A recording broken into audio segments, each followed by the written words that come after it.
Bagaimana pandangan Islam tentang ilmu filsafat? Apakah ada ulama yang bertobat dari ilmu filsafat? Untuk menghukumi masalah filsafat masalah besar, dan saya penuntut ilmu kecil. Tetapi dalam hal ini sudah ada ucapan Imam Syafi'i. Imam Syafi'i berkata, pendapat saya untuk orang yang belajar filsafat, mereka ditangkap, dicambuk dan dikelilingi pasar. Kemudian diteriaki, inilah balasan untuk orang yang belajar filsafat. Ini ucapan Imam Syafi'i. Silahkan buka dalam kitab Asy-Syari'ah Al-Imam Al-Ajuri, kitab Syarah I'tiqadi Ahli Sunnah wal Jamaah Al-Imam Al-Lalikai, hidup pada abad keempat atau kelima. Silahkan buka kitab Al-Ibanah Ibnu Battah. Juga silahkan buka kitab Aqidah At-Tahawiyah karya Al-Imam At-Tahawi yang hidup pada abad kedua dan disyarah oleh Al-Imam Ibnu Abil Ais yang hidup pada abad ke-6 atau ke-7 Hijriah. Dan filsafat adalah sebab manusia mulai mentakwil istawa dengan makna di mana-mana, istawla, mentakwil sifat-sifat Allah yang ada di dalam Al-Quran. Dan gara-gara filsafat banyak orang jatuh kepada paham liberal, sampai ada yang berani menyatakan hafalan Al-Quran tidak perlu lagi dihafal di zaman masa ini karena ini masa digital, untuk apa lagi hafal Al-Quran? Sebagian mereka gara-gara filsafat menyatakan kita yang penting jaga hati. Selama hati ini bersih, baik, walaupun nggak sholat nggak masalah, daripada sholat hati nggak baik. Orang yang sholat kan belum tentu masuk surga. Kalau orang yang sholat saja belum tentu masuk surga, apalagi orang yang nggak sholat. Mestinya kan begitu gaya dia berpikir, ya kan?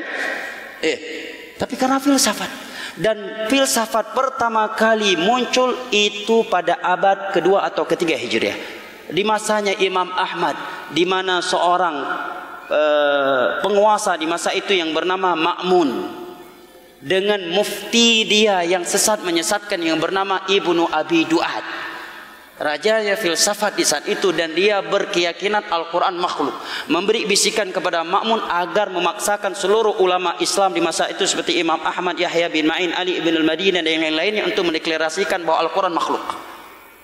Maka kitab-kitab filsafat Yunani diarabkan. Kalau ada yang berkata beda filsafat sekarang dengan filsafat dahulu, maka itu sama dengan ucapan sebagian mereka beda Syiah dulu dengan Syiah sekarang.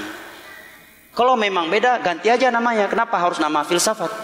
Satu. Kedua, filsafat di masa Imam Syafi'i saja seperti itu ucapan Imam Syafi'i. Amat keras ulama Islam mengingkarinya, apalagi filsafat di masa sekarang.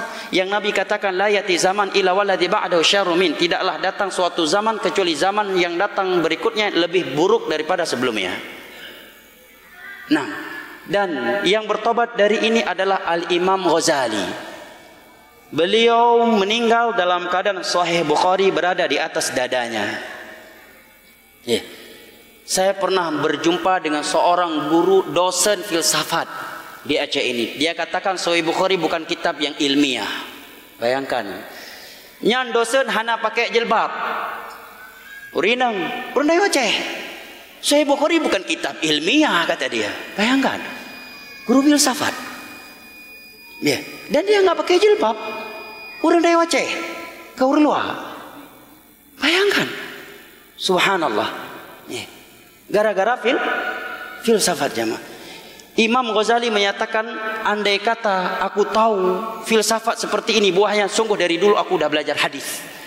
Tiada yang aku dapatkan dari ilmu filsafat dengan umurku yang panjang ini kecuali kebingungan, kata beliau. Kecuali kebingungan.